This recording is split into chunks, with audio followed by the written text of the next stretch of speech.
कोरबा जिले के बाकी मोगरा में युवा कांग्रेस के द्वारा किया गया प्रेस कॉन्फ्रेंस, जिनमें कई विभिन्न मुद्दों में की गई बातें। देखें वीडियो। साथियों, बड़े भैया, आप सभी का धन्यवाद जो आप लोगों ने महत्वपूर्ण समय हम लोगों को दिया। आज का जो ये प्रेस वार्ता है, ये कार्यक्रम जो हमारा 12 फरवरी को मनरेगा संशोधन जो हुआ है अभी, उसके खिलाफ में युवा कांग्रेस द्वारा महापंचायत 12 फरवरी को की जा रही है। उसके उपलक्ष्य में ये प्रेस वार्ता रखी गई है। हमारे बीच में हमारे जिले के सह प्रभारी आदरणीय बड़े भैया उसके साहू जी उपस्थित है। आगे की जानकारी को आप लोगों को देंगे आदरणीय।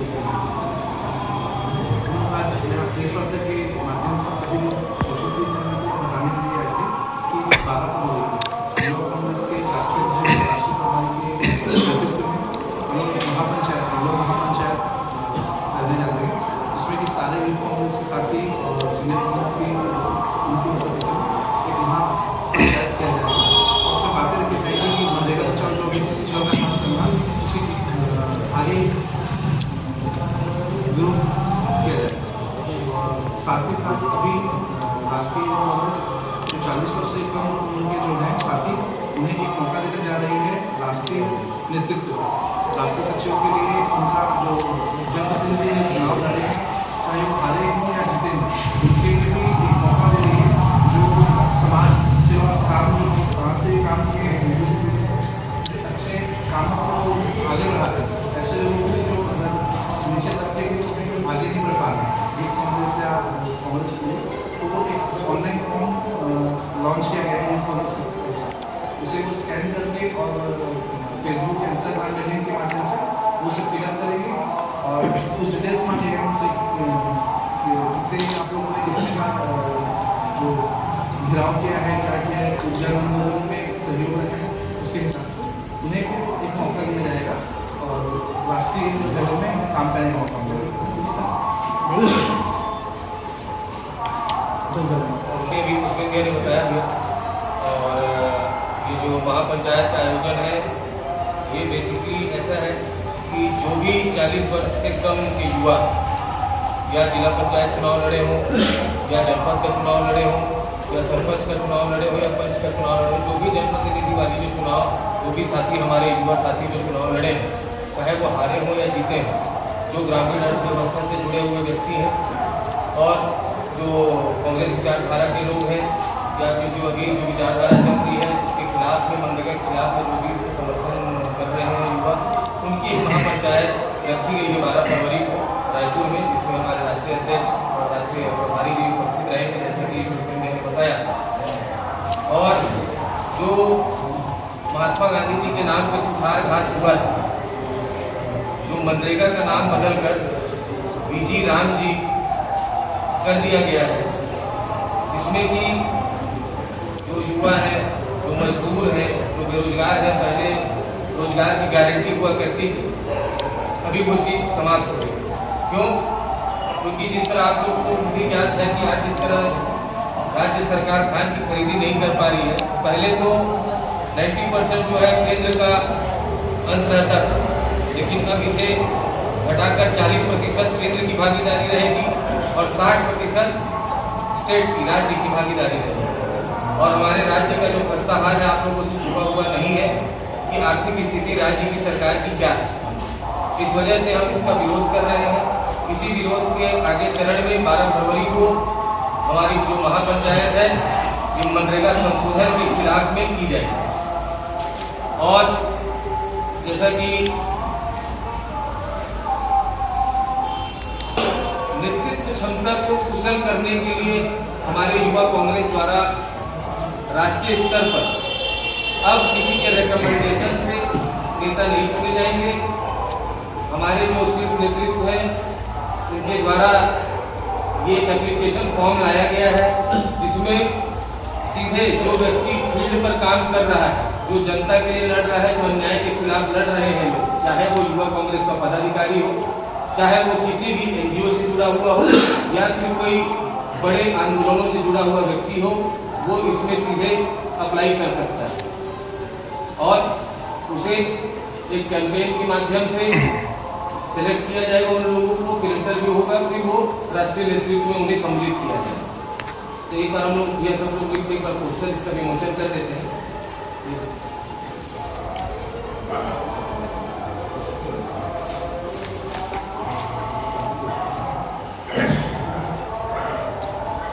स्कैन कर अगर ये डायरेक्ट जो लिंक दिया गया है इसे डाउनलोड कर अपना गूगल फॉर्म कोई भी व्यक्ति जो युवा कांग्रेस का पदाधिकारी हो, 40 वर्ष से कम उम्र का व्यक्ति हो और जो किसी आंदोलन से जुड़ा हुआ व्यक्ति हो या फिर किसी एनजीओ से जुड़ा हुआ व्यक्ति हो जो लगातार आमजन की आवाज़ को उठा रहा है, जमीन पे संघर्ष कर रहा है, उनके लिए बहुत ही सुनहरा अवसर भारतीय युवा कांग्रेस देने जा रही है, जो कि सीधी भर्ती राष्ट्रीय नेतृत्व में होगी। जो भी व्यक्ति जमीन पर जनता के हक की लड़ाई लड़ रहा हो। इतना बनाने की उम्मीद होगी। आज तो ये हम यहाँ लॉन्च कर रहे हैं, जो आनंद 2-4 दिन में पता चला है, पिछले लोग इसमें आगे बढ़ चढ़ कर हिस्सा ले रहे हैं। मुझे तो लगता है कि यहाँ काफ़ी युवा है जो बढ़ चढ़ कर इसमें हिस्सा लेंगे और एक रिकॉर्ड बनाएंगे, बाकी जीरो से अच्छा कोरबा आएगा।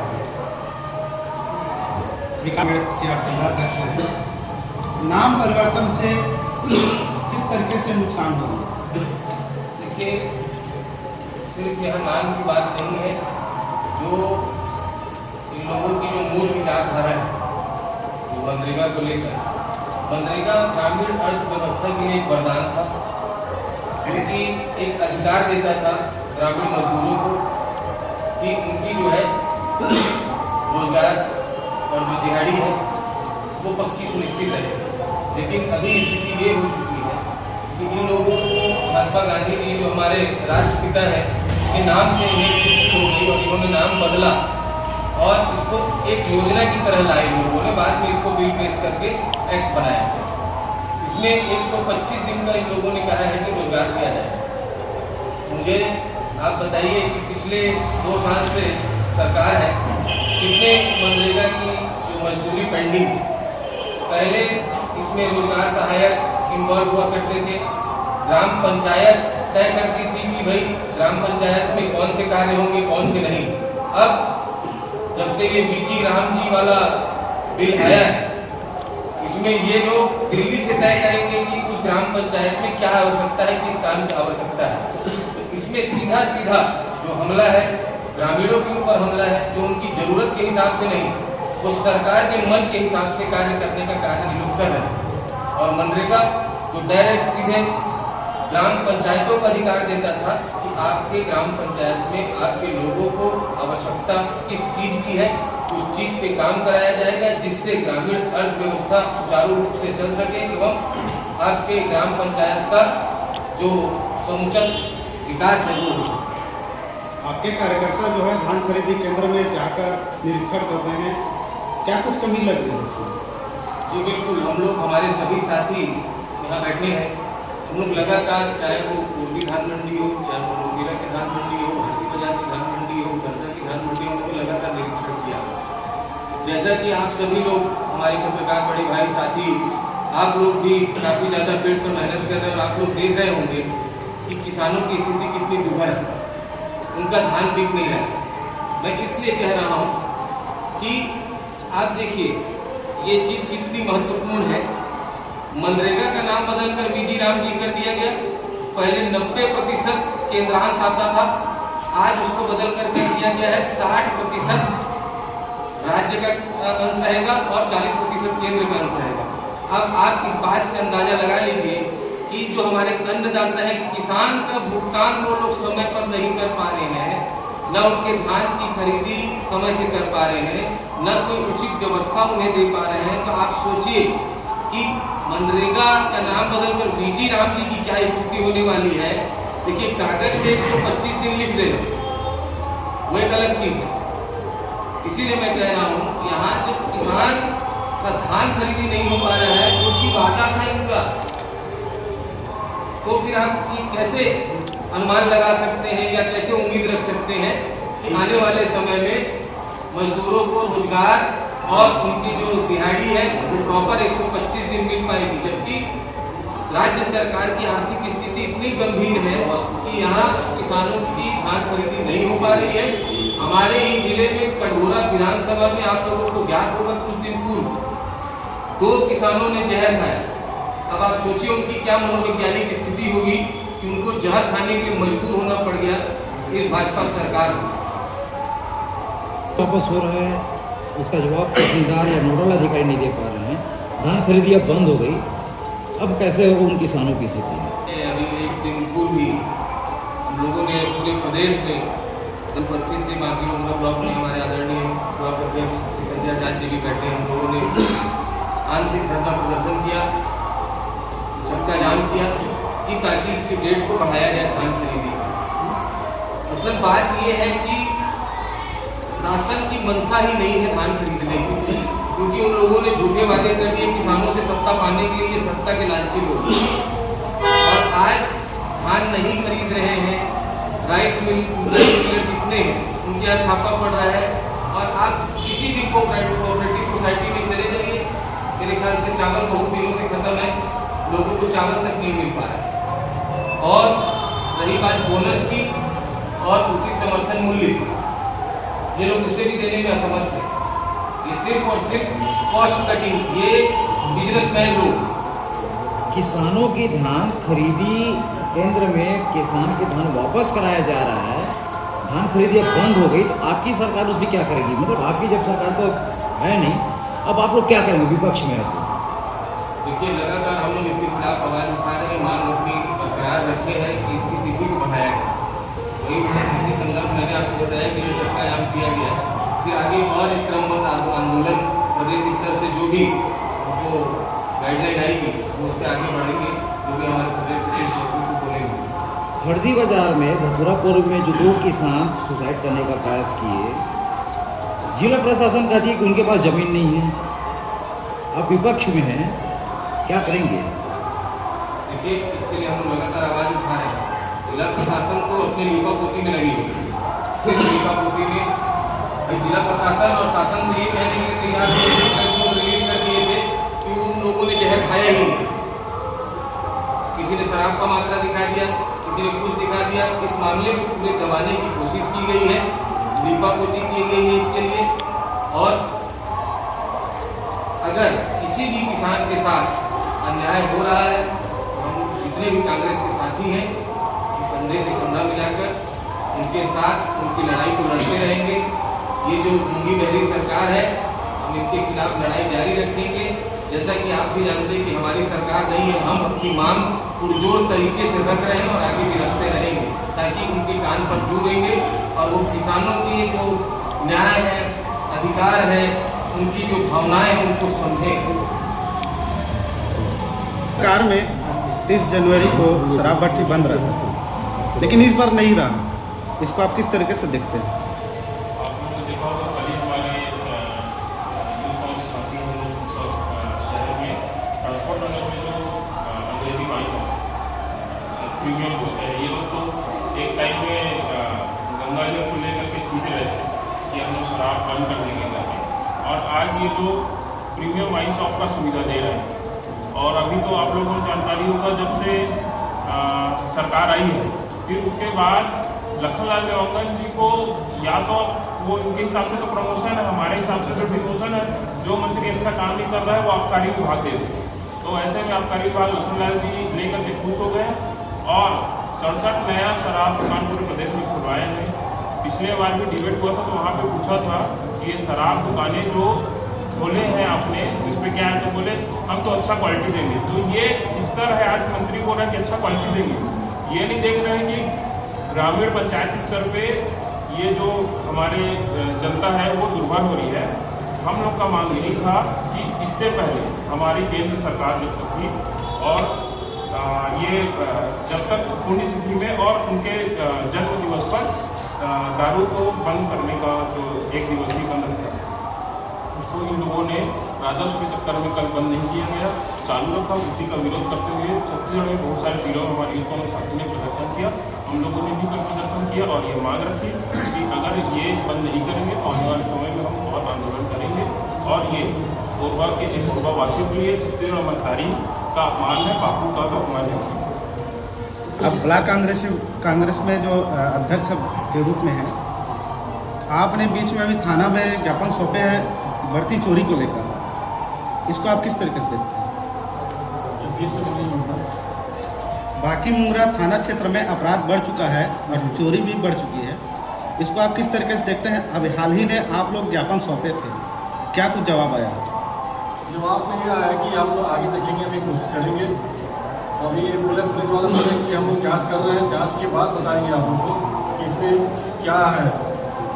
पुलिस का कहना रहता है कि हम लोग जाते हैं, रोज सर्वे करते हैं, जाते हैं, वेरिफिकेशन होते हैं। आपसे सवाल है,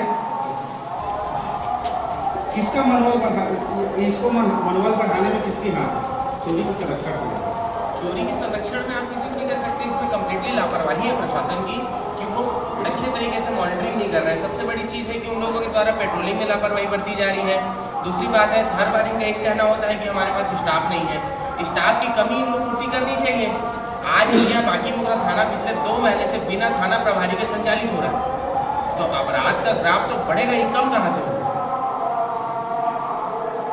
क्षेत्र में नशीली पदार्थ तेजी से बिक रही है।